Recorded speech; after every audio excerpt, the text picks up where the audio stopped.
खुदावंद के कलाम में बार बार लिखा है कि तू अपने माँ और अपने बाप की इज्जत करना ताकि तेरी उम्र दराज हो। लेकिन खुदावंद के कलाम में ये भी लिखा है कि जो कोई अपने बाप या अपनी माँ को मुझसे अजीज रखता है, खुदावंद यीशु ने फरमाया कि वो मेरे लायक नहीं है। सो अगर हमारे माँ बाप हमें गुनाह का रास्ता दिखाते हैं, बदी का रास्ता दिखाते हैं, तो हमें अपने माँ बाप की तरबियत को भी तर्क करना पड़ता है और तर्क कर देना चाहिए, क्योंकि आखिरकार जिंदगी, हमेशा की जिंदगी जो है खुदा के पास है। हमने जिस माँ की गोद से जन्म लिया है वो माँ हमारी है, उसकी इज्जत करना फर्ज हमारा है। लेकिन अगर वो माँ हमें गुनाह में लगाती है, गुनाह के लिए उकसाती है, गलत तरबियत करती, उसने अपनी भी जिंदगी गुनाह में गुजारी और हमें भी गुनाह में लगाती है, तो ऐसी माँ को अगर हम खुदा के लिए इग्नोर कर दें तो हम खुदा की नजर में कोई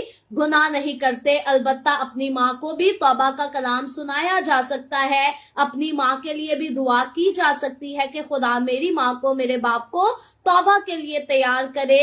हम उनको तौबा का कलाम सुना सकते हैं, उनकी नजात के लिए दुआ कर सकते हैं। लेकिन माँ, बाप, बहन, भाई और कोई रिश्ता, कोई दोस्त, पड़ोसी, कोई भी हमें बुरे काम में लगाए तो हमें उसके पीछे हरगिज नहीं चलना, हमें किसी की बात पे नहीं लगना। बाइबल मुकद्दस जिंदा खुदा का खालिस कलाम, जिसके बारे में फरमाया गया, दाऊद बादशाह भी कहता है कि ये कलाम तो सोने और चांदी से भी ज्यादा कीमती कलाम है। इस कलाम की हमें पैरवी करने की आदत होनी चाहिए, इस कलाम को हमें मानने की आदत होनी चाहिए, क्योंकि जिंदगी सिर्फ और सिर्फ इसी कलाम में है। हमारे माँ बाप हमें इस दुनिया में लाने का वसीला तो बनते हैं, लेकिन अबदी जिंदगी का वसीला वो सिर्फ और सिर्फ खुदावंद यीशु मसीह नासरी है।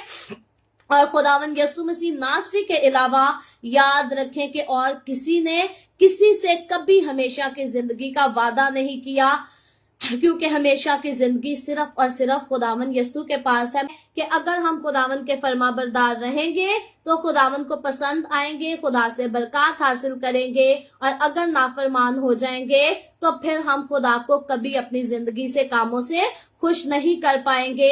हमें हर रोज अपनी जिंदगी में अपने कामों पर गौर करने की जरूरत है, अपने चाल चलन पर, अपनी बातों पर, अपने अंदाज पर, अपनी सोचों पर, ख्यालों पर गौर करने की जरूरत है। इंस्टेड ऑफ के हम कभी किसी तरफ गौर करें कि ये ऐसे क्यों करता है, वो ऐसे क्यों करता है, उसकी जिंदगी में ये ठीक नहीं। बहुत अच्छा है कि हम अपनी जिंदगी पर निगाह करें कि हमारी जिंदगी में क्या ठीक है और क्या हमारी जिंदगी में ठीक नहीं। हमारी कौन सी बातें हैं जो खुदा को पसंद है और कौन सी बातें हैं जो खुदावंद को नहीं पसंद। सो जो बातें खुदावंद का कलाम हमें बताता है, खुदावंद को पसंद है, अगर वो हमारी जिंदगी में पाई जाती हैं तो हमें उनको अपनी जिंदगी में कायम रखना है। लेकिन जिन बातों के बारे में खुदावंद का कलाम बताता है कि खुदा को उनसे नफरत है, उनको अगर हम अपनी जिंदगी में देखते हैं कलाम को पढ़ने के बाद, तो हमें जरूर उन बातों को, उन कामों को अपनी जिंदगी से निकालने की जरूरत है